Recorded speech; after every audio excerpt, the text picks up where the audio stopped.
Buenas noches, bienvenidos a todo el país. Gracias por acompañarnos en esta edición especial de Visión 7. Buenas noches, hola Agustina, el saludo Pablo. para toda la República Argentina. El tema central de la jornada, el memorándum sellado, firmado en su momento entre la Argentina e Irán. En nuestro estudio ya se encuentra el canciller Héctor Timerman. En minutos comenzará a responder preguntas en lo que tiene que ver con este memorándum, el comienzo y cómo ha continuado justamente la negociación. A propósito del contexto internacional que se está dando Claro que sí. en este momento, un acuerdo que se ha puesto en marcha entre las potencias occidentales e Irán, en este caso en materia nuclear, pero que actualiza de alguna manera el memorándum que en su momento firmó la Argentina con el objetivo de esclarecer el atentado a la AMIA y también a la espera de un fallo de la Cámara de Casación que resuelva una apelación que hizo el Estado argentino sobre la constitucionalidad de ese memorándum. Justamente hablando del memorándum, fue un 27 de enero del año 2013. Allí fue firmado este memorándum de entendimiento entre la Argentina e Irán. El objetivo, avanzar en la investigación del atentado a la sede de la AMIA. Y que se le pueda además tomar por primera vez declaración indagatoria a los acusados. Repasamos la historia de este memorándum. El memorándum de entendimiento con Irán para esclarecer el atentado a la sede de la AMIA se firmó después de insistentes reclamos del gobierno argentino en foros internacionales, pidiendo la colaboración de las autoridades iraníes. He decidido instruir a nuestro canciller para que tenga lugar aquí en Naciones Unidas, tal cual lo ha solicitado la República Islámica del Irán, una reunión bilateral entre ambas cancillerías. La rúbrica del documento se hizo el 27 de enero de 2013 en la capital de Etiopía. El canciller argentino Héctor Timerman y su par iraní, Ali Salehi, firmaron 2 ejemplares en los idiomas español, farsi e inglés. El 1 de marzo de ese año, el gobierno de Argentina publicó el texto del acuerdo en el boletín oficial. El documento establece la creación de una comisión de la verdad integrada por 5 comisionados y 2 miembros designados por cada país. Los requisitos exigían que los miembros debían tener prestigio legal internacional y pertenecer a otros países. Ni argentinos ni iraníes podían integrar la comisión. Nos hacía ruido de hablar de una comisión de la verdad, pero el canciller claramente dijo que esta comisión mal llamada, entendemos nosotros, de la verdad, no va a incidir para nada en la justicia, en las circulares rojas. Si no tenemos alternativas de traer a los iraníes a que sean indagados en Argentina, y es la única alternativa que los indaguen en Teherán, yo apoyo totalmente este proyecto. No hay ninguna cláusula secreta, no hay ningún otro tema que se haya discutido con el canciller iraní que no sea el atentado a la AMIA, y es el único tema que nos involucra en este momento con la República Islámica de Irán.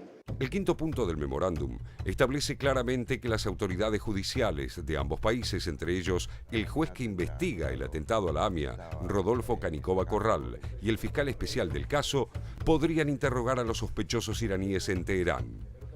Según el punto 6, los parlamentos de cada país debían ratificar el acuerdo o aprobarlo de conformidad con sus leyes. Recién ahí entraría en vigencia. Afirmativo 131, negativo 113. El Congreso argentino lo aprobó el 27 de febrero de 2013, pero en Irán solo fue ratificado por el entonces presidente Ahmadinejad. En ningún momento el texto del memorándum menciona cambios en el sistema de alertas rojas. En el punto 7 se lee que el acuerdo, luego de ser firmado, será remitido conjuntamente por ambos cancilleres al secretario general de Interpol, en cumplimiento a los requisitos exigidos con relación a este caso. Se incorpora también a esta edición especial de Visión 7 José Nathanson. José, bienvenido. ¿Qué tal? Buenas noches. Aprovechando la presencia del canciller en el estudio, por ahí la primera pregunta que le queríamos formular es si a la luz del acuerdo que firmaron los miembros del Consejo de Seguridad, más Alemania con Irán, alrededor del plan nuclear, si esto de algún modo resignifica el acuerdo que en su momento, el memorándum que en su momento firmó Argentina, considerando que una de las críticas que se formularon en su momento fue que Argentina estaba negociando con lo que se llamaba un Estado terrorista, digamos, cosa que también han hecho las potencias del Consejo de Seguridad. ¿Esto cambia el escenario? ¿Cómo lo ve usted? Primero, lo que significó el acuerdo firmado por las potencias del Consejo de Seguridad más Alemania con la República Islámica de Irán, está resignificando el memorándum de entendimiento firmado por la Argentina, porque estas potencias e Irán han reconocido lo que dijo ayer Obama, que es la diplomacia la que tiene que resolver los conflictos entre los países. La Argentina tiene un conflicto con la República Islámica de Irán, como lo tienen muchos otros países, entre distintos países. La obligación de los estados es de resolverlos en forma pacífica. Eso es lo que dice las Naciones Unidas. Y la única posibilidad que tenía la Argentina de avanzar en la causa AMIA era firmando un acuerdo con Irán sobre distintos puntos que hacen a la posibilidad de abrir la la causa que lleva adelante por el fiscal Nisman y por Canicova Corral sobre la causa AMIA. Ahora bien, el tema es que nosotros logramos ese objetivo, y ese objetivo es claro, contundente, o sea, ahí está muy bien marcado, o sea, que la idea de que el juez puede interrogar algo que nos venían solicitando las víctimas, los distintos estamentos de la sociedad argentina, y que había un compromiso por parte del gobierno argentino, tanto de Néstor Kirchner como de Cristina Kirchner, de llevar este tema a todos los foros internacionales.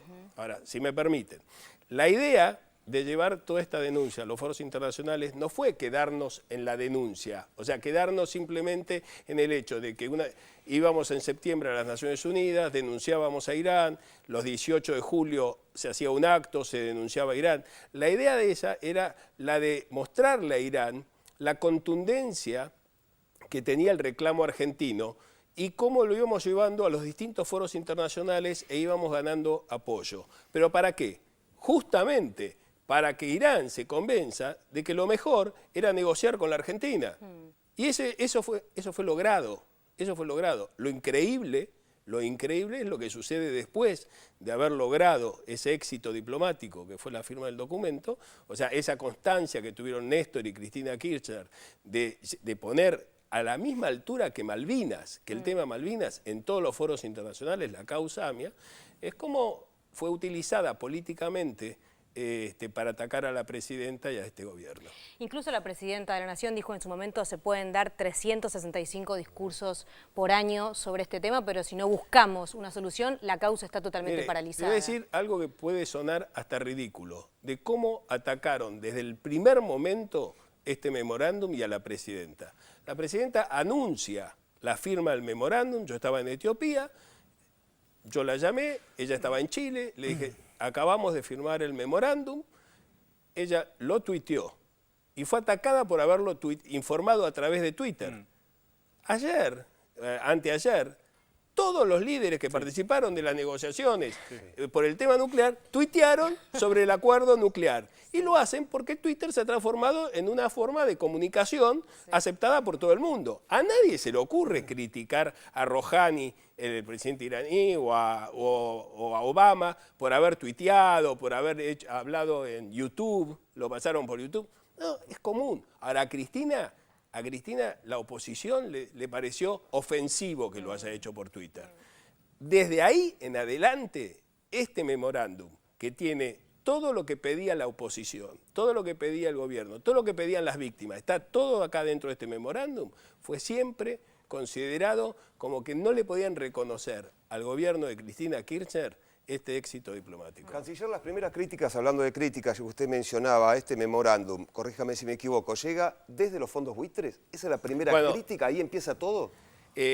No las críticas comienzan desde que ella lo anunció por Twitter, digamos, o sea, dos o tres minutos después que se firma ya estaban criticándola, sin haberlo leído, sin haber nada. No, lo que sucede es, ¿cuándo fue la primera vez que conectan a Irán, Estado terrorista, con Argentina, Estado asociado a un Estado terrorista? Fueron los fondos buitres. Fueron los fondos buitres hace 2 años, sacaron una serie de solicitadas en los diarios de Estados Unidos, donde comparaban a la Argentina, o sea, no comparaban, sino que decían que la Argentina e Irán eran socios, y que la Argentina era el socio de un Estado terrorista como era Irán. Ahora bien, mucha gente dice, cambiaron las autoridades de Teherán. No, es falso eso. el líder supremo de la revolución y el Consejo Supremo siguen siendo el mismo. Claro. O sea, quiere decir que las máximas autoridades cambiaron. Es como si ustedes me dirían que cambiaron un ministro en la Argentina. Si Cristina sigue siendo presidenta, digamos, en estos meses, claro, cambia un ministro, no cambia el gobierno. Digamos, no cambia la ideología del Estado. Ahora bien,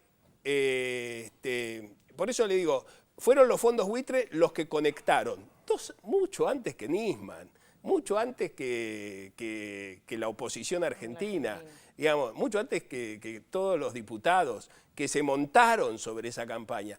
O sea, son los fondos buitre los que primero pergeñaron la idea de asociar a Cristina y al gobierno argentino con un Estado terrorista. Qué paradoja, ¿no? Que sean justamente los fondos buitre. Y yo creo que de ahí comienza una serie de uniones no casuales en las cuales distintos personajes de la República Argentina y de la extrema derecha norteamericana en el Congreso de los Estados Unidos, que empiezan a atacar a América Latina, los países gobernados por, digamos, gobiernos populares, con Irán. Inclusive se llega a denunciar que en Nicaragua estaban construyendo la más grande embajada de Irán en el mundo. Ahora, el New York Times fue, la buscó y no la encontró, y al final Hillary Clinton reconoció que se había equivocado. O sea, hay una campaña feroz para decir, gobierno popular en América Latina, socio de Irán. Claro. Ahora bien, cuando Estados Unidos, Alemania, Francia, Inglaterra, China y Rusia firman un acuerdo con Irán, hasta el Papa lo celebra, y yo me alegro, yo también lo celebro. Más es decir, nosotros somos los primeros en celebrar que algo tan terrible como puede ser una amenaza nuclear se resuelva pacíficamente, se resuelva como estamos obligados los gobiernos a negociar, a sentarnos en la mesa con quienes tenemos una disputa y resolverlo de común acuerdo. Ahora bien, nosotros hicimos todo lo posible y llegamos a este memorándum, que es un memorándum que contempla lo más importante, que era lo que pedían las víctimas, que el juez de la causa, el señor Rodolfo Canicova Corral, pueda interrogar en Teherán, y le voy a explicar por qué en Teherán, a los sospechosos que tienen alerta roja por parte de Interpol. ¿Por qué no explica por qué es importante que el juez interrogue a los sospechosos? Porque a veces no queda claro que el objetivo es ese, ahí está básicamente. el tema. En el año 1960, estoy refiriéndome a la época del Shah de Irán, no la revolución iraní, o sea, sino el Shah de Irán, el principal aliado de Estados Unidos en el Medio Oriente en aquel entonces, sanciona una ley por la cual está prohibido extraditar ciudadanos iraníes a terceros países. No es una ley muy extraña. Brasil tiene la misma ley, Alemania tiene una ley muy similar, Israel tiene una ley muy similar, digamos, la Argentina no. Pero la Argentina a su vez tiene otra ley que dice que nosotros no podemos juzgar a nadie en ausencia. Por lo tanto, nosotros no podemos juzgar a nadie en ausencia. Ellos tienen el derecho a no extraditar. Nunca iba a haber un juicio. Claro. Nunca. Ahora, ¿cómo lo resuelve la justicia argentina, la Corte Suprema, esta situación en la cual, por ejemplo, lo resolvió en un caso en Alemania, con la Siemens?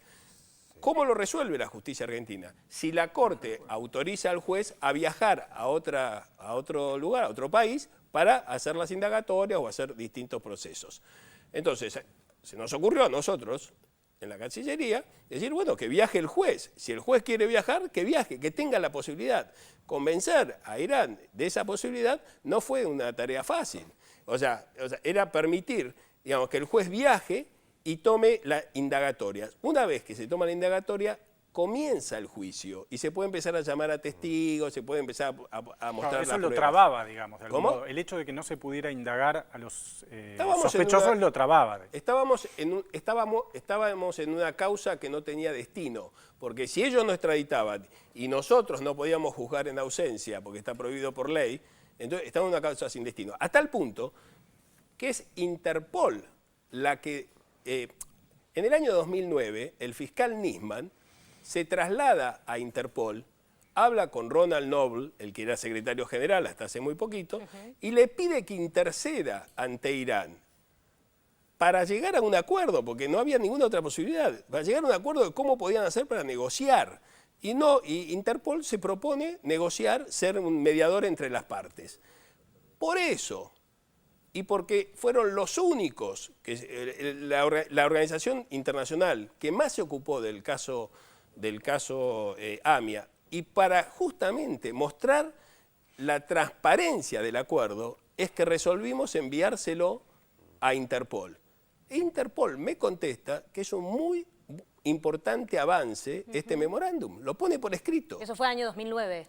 No, en el año cuando se firma, en el 2009 Nisman va y pide ayuda a Interpol diciéndole, mira, esto no va ni para atrás ni para adelante.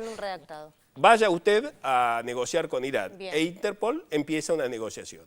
Como nosotros llegamos a esta negociación y la firma el memorándum, en el año 2013, Noble, la oficina de Interpol en Lyon, en Francia, me manda una carta diciendo que es un muy buen acuerdo y que no me preocupe por las circulares rojas, porque las circulares rojas no tienen nada que ver con este memorándum, se manejan de otra manera, por otra vía, y que iban a quedar tal cual estaban. Por lo tanto, la idea de que nosotros estamos encubriendo algo, todo eso es una idea de los fondos buitre, no es una idea original. Ya hace 2 años estaban con ese tema.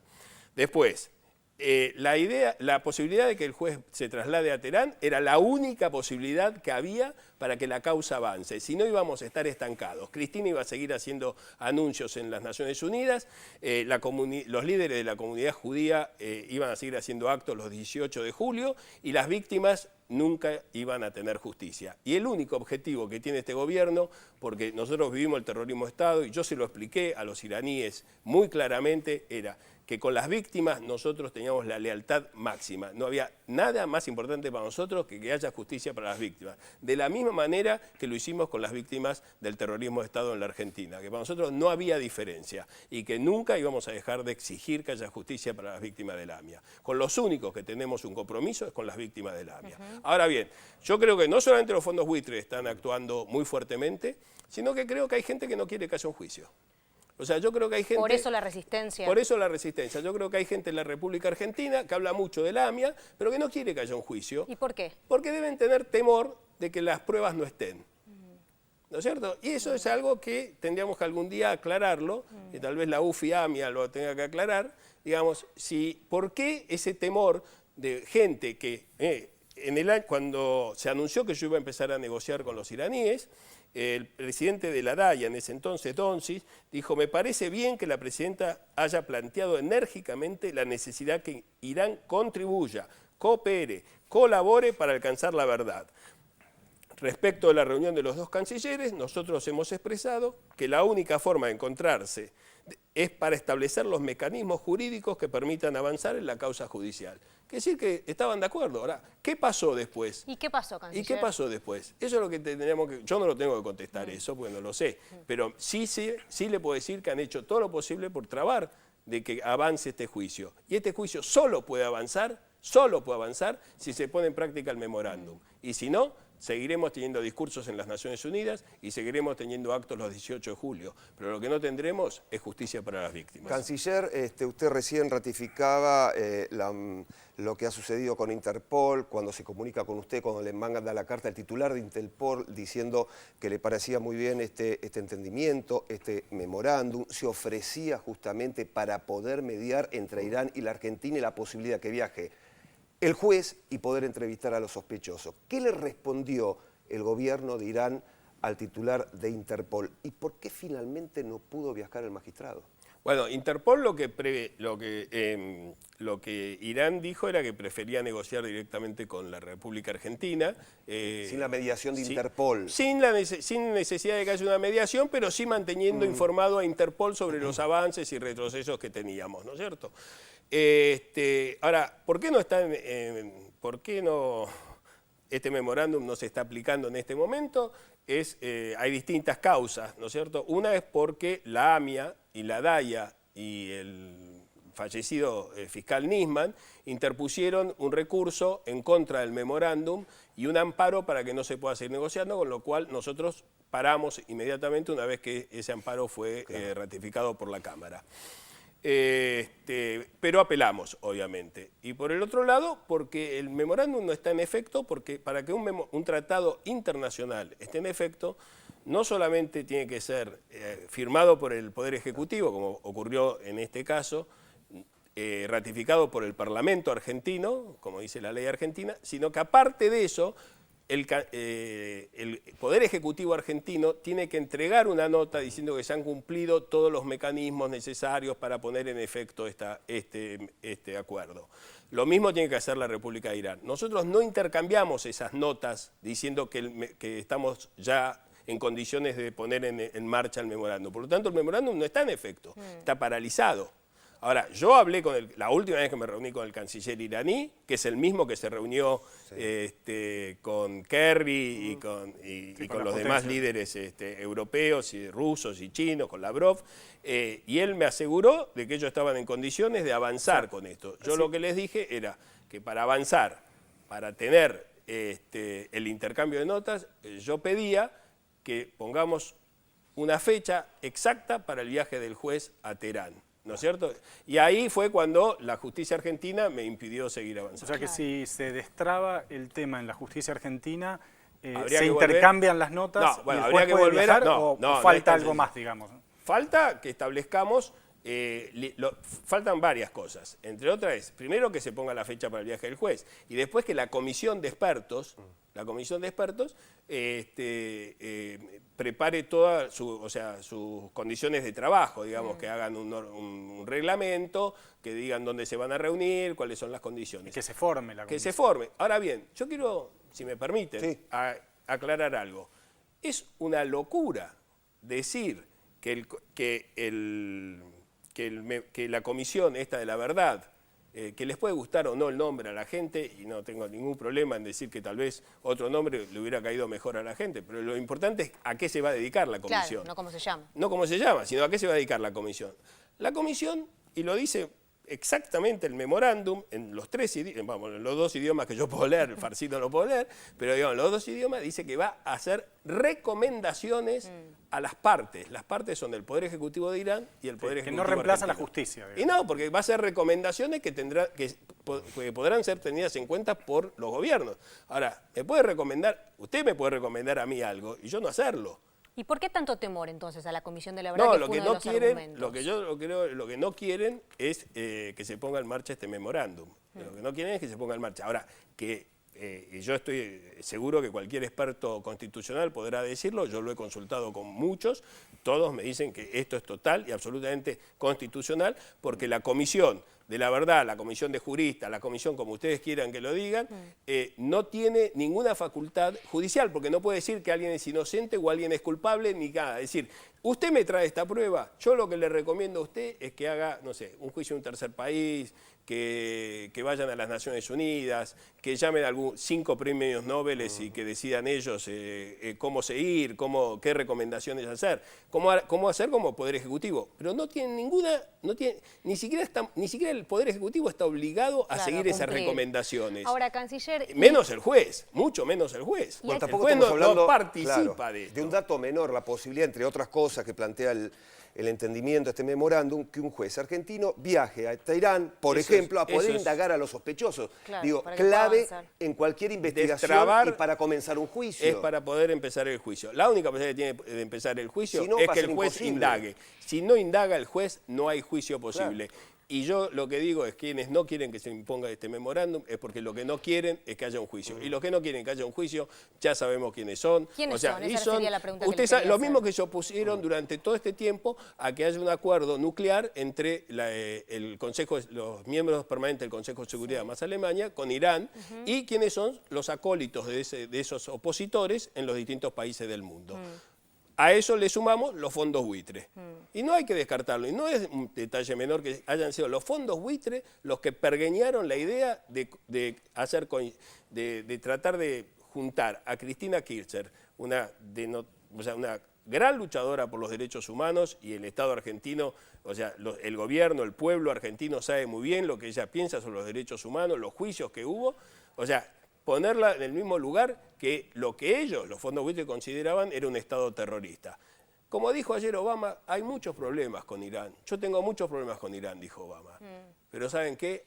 La diplomacia es la mejor manera de solucionar estos problemas y nosotros vamos a darle una oportunidad a la diplomacia para tratar de solucionar un caso que va a evitar, para ellos, el tema nuclear, una carrera armamentista nuclear en el Medio Oriente.